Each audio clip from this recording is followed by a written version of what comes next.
सम्राटों का जयगान हो, देव गाथा का बखान हो, या कोई लोक गाथा चली, तो हाजिर है कठपुतली।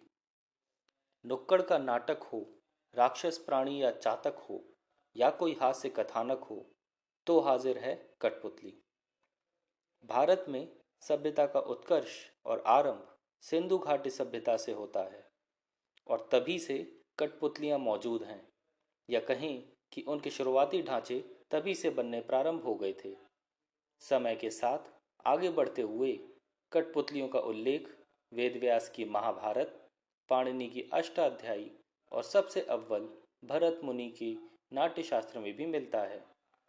संगम युग के तमिल क्लासिक शिलापद्यकरम में भी तारों से चलने वाली गुड़ियों का उल्लेख है। संस्कृत भाषा में कठपुतली को पुत्तलिका एवं पुत्तिका कहा गया है।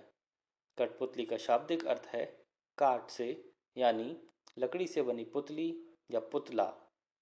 प्राचीन समय से विकास क्रम की यात्रा में इस विधा ने गीत, संगीत, चित्रकारी, काष्ठकला, नृत्य, नाटक, भाषा, संस्कृति आदि को समेकित कर लिया है।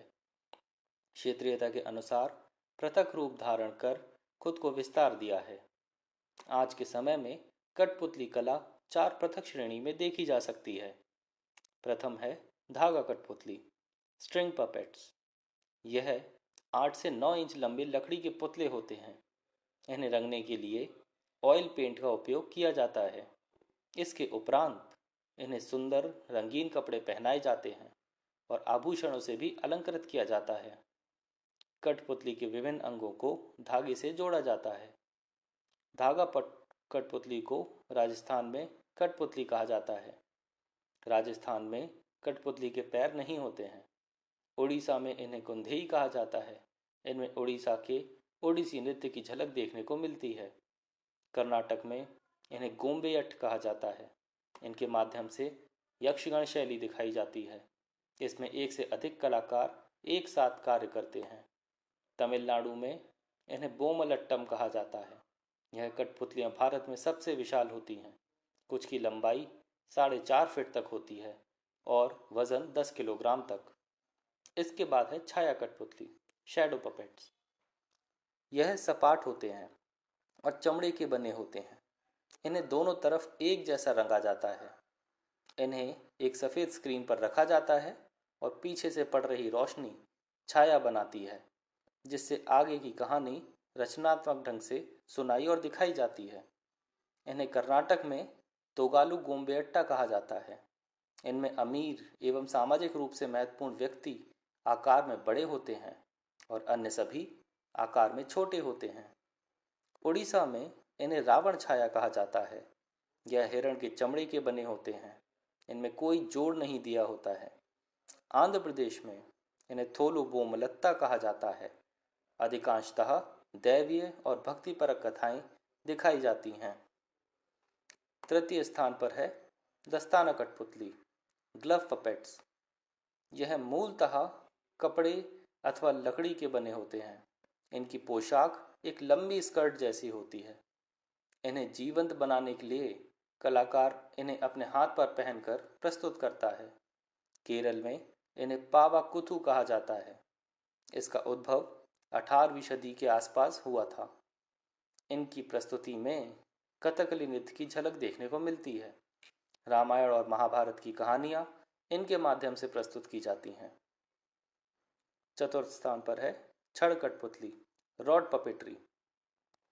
इसमें कठपुतलियों को लोहे की छड़ से नियंत्रित किया जाता है। यह मूलतः पूर्वी भारत में प्रसिद्ध हैं। बिहार में इन्हें यमपुरी नाम से जाना जाता है। इनके अंगों में जोड़ अनुपस्थित रहते हैं। यह लकड़ी के एक ही टुकड़े से तराशकर बनाए जाते हैं। बंगाल, उड़ीसा और असम में इसे पुतुल नाच के नाम से जाना जाता है। इसमें सामान्यतः 3 जोड़ होते हैं।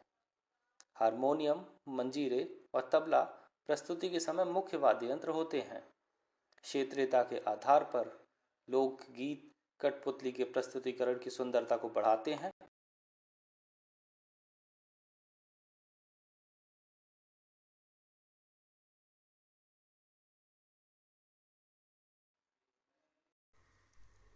और क्षेत्रीय वाद्य यंत्रों का संगीत और क्षेत्रीय भाषाई वर्णन आंखों और कानों को आनंद प्रदान करते हैं।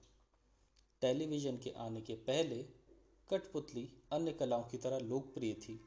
धीरे धीरे डिजिटल मीडिया ने इसके प्रभाव को कम कर दिया है और आज का जनमानस इस कला से अनजान एनिमेशन और सोशल मीडिया की दुनिया में खोया हुआ है।